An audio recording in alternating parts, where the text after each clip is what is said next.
Nilipata bahati ya kuhudumu katika parokia hii nzuri kwa muda wa miaka 5. Lakini moja ya matukio ambayo sitayasahau katika maisha yangu ilikuwa ni katika kuwavuta Wakristo wenzetu ambao walikuwa wanaishi maisha ya ndoa, lakini walikuwa ndoa zao hazijabarikiwa. Ulipofika parokiani hapa mwanzoni kabisa, ulikuta parokia hii ikiwa katika hali gani? Parokia hii kwa kweli ilikuwa katika hali nzuri.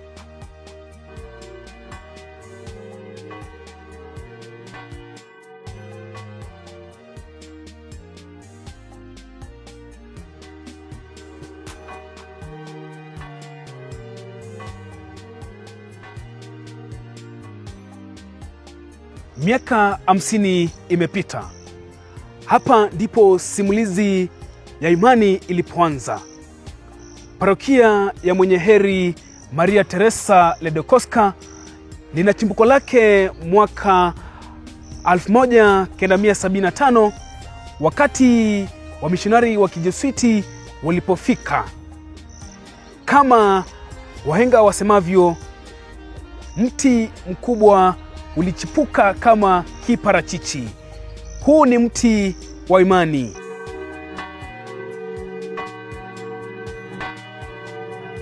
Miaka 50 ya safari, machozi na matumaini, sala na sadaka. Vizazi vilikulia chini ya kivuli cha imani. Hii si hadithi ya jengo, bali ni hadithi ya watu. Parokia ilikuwa kwa kasi, ikijikita katika mahitaji ya msingi ya jamii, elimu, afya na ustawi wa kijamii na kiroho. Wahenga walisema, kidole kimoja akivunji chawa.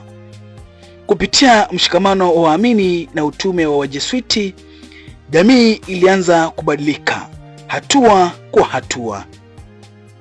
Kutoka Padri Hector Almeida hadi Padri Gaspar Sunwa, wachungaji hawa walitembea safari ya watu wao. Walifundisha, wakafariji, wakabatiza na kuongoza kondoo wa Kristo.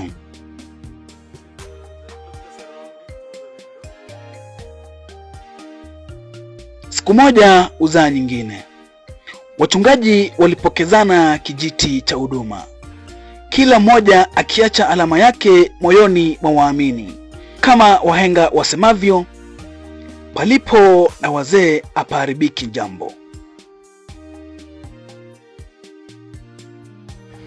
Mimi ninaitwa Padri Gaspar Sunwa. Ni Mjesuiti ambaye amehudumu katika parokia ya Kiwanja cha Ndege miaka iliyopita. Nilipata bahati ya kuhudumu katika parokia hii nzuri kwa muda wa miaka 5. Nilianza utume wangu mwaka 1996, ilikuwa tarehe 31 mwezi Julai. Na ilipofika mwaka 2000 Januari tarehe 17, nilipata utume mwingine na ikawa ndio mwisho wa utume wangu katika hii parokia ya Kiwanja cha Ndege. Na ulipofika parokiani hapa mwanzoni kabisa, ulikuta parokia hii ikiwa katika hali gani? Parokia hii kwa kweli ilikuwa katika hali nzuri, lakini kila wakati unasema kila mmoja anapoishi na wenzie, basi na yeye anakaa anafanya utume wake na kuboresha maisha ya kiroho na kimwili wa Wakristo wenzie. Ilikuwa ni nzuri, lakini haikuwa nzuri sana. Safari ya utume haikukosa mihiba. Jamii ilikuwa inakuwa kwa kasi, huku mahitaji yakiongezeka kila uchao. Lakini nuru haikuzimika. Changamoto ya kwanza ilikuwa jumuiya ndogo ndogo zilikuwepo, lakini zilikuwa hazina uhai mzuri. Na changamoto ya pili, mwamko wa imani ulikuwepo, Ndiyo, lakini mimi kwa maoni yangu haukuwa katika ngazi ile ambayo Wakristo unapaswa kuwa na imani iliyothabiti. Licha ya changamoto hizo, tunajua kwamba yapo mengi ambayo uliyafanya. Pengine mafanikio mawili matatu yatatupeleka zaidi kuboresha hii mbegu ya imani ulioipanda pale katika parokia ya Kiwanja cha Ndege. Ni mafanikio yapi ambayo uliweza kuyapata pale parokiani? Labda niendelee tu na haya ambayo yanayotokana na changamoto hizi mbili ambazo nimezisema. Mafanikio ambayo yametokana na vuguvugu na kuzifanya jumuiya ziwe imara, niliazimia kwamba utume wangu ujikite wote katika kuendeleza jumuiya hizi ndogo ndogo. Kwa hiyo ratiba zangu zote za wiki, hata za wikendi, ilikuwa kila wakati nikiwa kwenye jumuiya na wanajumuiya, tukitafakari juu ya neno na pia tukitafakari juu ya maisha yetu, na hasa watoto wetu ambao walikuwa hawana msimamo mzuri kiimani. Katika miaka 5 ya huduma yake, Padri Gaspar Sunwa alitembea na waamini katika nyakati za changamoto na matumaini. Alisali nao, akafundisha nao na akaishi nao. Jinsi nilivyotazama baada ya kufika na kuona kiwango cha imani cha Wakristo wenzangu, niliona ni bora nijikite tena, sio katika jumuiya ndogo ndogo, lakini pia katika kuwafundisha neno la Mungu. Nilianzisha mafundisho rasmi ya Biblia ambayo yalileta mwamko mzuri sana wa kiimani. Kulikuwa na padri mmoja, Mungu amrehemu, rafiki yangu mkubwa, Padri Atirio Mnyenyerwa. Padri Atirio Mnyenyerwa huyu alikuwa ni padri wa jimbo letu kuu la Dodoma, lakini pale akaja akaugua, basi na mwenzetu akatutoka. Lakini yeye alitusaidia sana kutoa mafundisho ya Biblia, na kwa bahati nzuri tuliweza kusoma Biblia yote toka kitabu cha Mwanzo hadi kitabu cha Ufunuo. Na kipindi chote hicho nilitumia viongozi wa jumuiya, viongozi, mwenyekiti msaidizi na viongozi wote ambao walikuwa kwenye jumuiya. Na wakati huo, kama sikosei, tulikuwa na jumuiya kama 25 26 hivi. Kwa hiyo tulikuwa na viongozi kama 500 hivi ambao walikuwa tukikutana, tukitafakari neno la Mungu na kujifunza. Na hapo ilikuwa ndio mwanzo wa mabadiliko makubwa kabisa ya parokia Kiwanja cha Ndege. Na kama tunavyoiona sasa hivi parokia ilivyo, basi tunaweza kuona sio mwanzo hasa, chemchemi mpya na mwamko wa kiimani ulitokea wakati huo. Urithi wa Wajesuiti haupo tu katika majengo, bali katika maisha ya watu, katika ubatizo, ndoa, mito na jumuiya hai za waamini. Matukio ni mengi, lakini moja matukio ambayo sitayasahau katika maisha yangu ilikuwa ni katika kuwavuta Wakristo wenzetu ambao walikuwa wanaishi maisha ya ndoa, lakini walikuwa ndoa zao hazijabarikiwa. Na nilikuwa nikitoa utume huu, Wakristo wengi wanasema gharama za ndoa ni kubwa sana, na wengine wanatoa taarifa ambazo hazikidhi sana maelezo yao. Basi kuna tukio moja, ilikuwa kwenye jumuiya moja.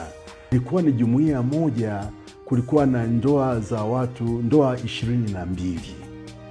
Na watu tulikuwa wengi, tukafurahi kumshukuru Mungu. Na kila wanajumuiya, kila wanandoa walitoa shilingi 10,000 tu za wakati huo, ambao kwa sasa hivi labda inaweza kuwa labda 2,000 au 3,000. Yani nguvu ya 10,000 ya sasa hivi ni ndogo zaidi kushinda za wakati ule. Na sherehe ilikuwa ni nzuri na ilipata coverage nzuri sana, na watu wanandoa wakaanza kupata mwamko mzuri na kuwahimiza wengine kwamba na wenyewe wafunge ndoa. Hilo ni moja ya matukio ambayo sintayasahau katika maisha yangu. Kipindi kile ukiondoka kule kwa huduma yako, uliacha hiyo parokia ikiwa katika hali gani? Parokia hiyo ilikuwa na mwamko mzuri sana, na sitaki kusema kwamba tunausifia sana utume wa hapo parokiani, lakini parokia kiroho na kimwili ilikuwa imechangamka sana, na jumuiya zilikuwa zimenawiri na zinaendelea kufanya kazi vizuri, na mwamko kwa kweli ulikuwa ni wa kupendeza na kumshukuru Mungu. Kipindi hiki parokia hii ya Maria Mwenye Heri inasherehekea miaka 50 tangu kuanzishwa kwake. Ukiangalia nyuma, unajivunia nini? Ninachojivunia, kwanza ninajivunia upendo wa Mungu. Mungu huyu aliyetufanya tuweze kuhudumu katika parokia hii, kwa kweli ameyafanya makubwa kutupitia sisi watumishi wake ambao hatuna faida. Ninachojivunia sana ni kwamba baada ya kutoka hapo, majezuiti wenzangu waliokuja baada ya hapo walifanya kazi vizuri sana na kuendeleza huu moto na vuguvugu zuri la kiimani, kimaadili, watoto wetu, sakramenti, kuangalia, kutembelea wagonjwa. Na mpaka sasa kuna wakati si muda mrefu sana nilikuwa nimepita hapo kuwasalimia. Mambo yanakwenda vizuri sana. Na ujumbe gani kwa wanaparokia wa sasa? Ujumbe wangu tu ni kwamba matumaini yetu yanatoka kwa Mungu. Kwa hiyo kwanza tuelekeze shukrani zetu kwa Mungu, halafu tushikamane vizuri, tuweze kulijenga taifa la Mungu, na mahali ambapo tunapokuwa legelege tutafute namna ya kutatua changamoto zinazojitokeza, ili mradi tu parokia hii iendelee kutoa huduma iliyo njema ya kumpendeza Mungu na kanisa lake na watu wa Mungu kwa ujumla. Miaka 50 imepita kama upepo, lakini mbegu ya imani inazidi kuzaa matunda. Chambilecho wahenga walisema, mwenye macho ambiwi tazama. Na leo hii macho ya wengi yameelekezwa kwenye parokia hii ya Mwenye Heri Maria Teresa Ledokoska kama kitofu cha imani na matumaini kwa jamii.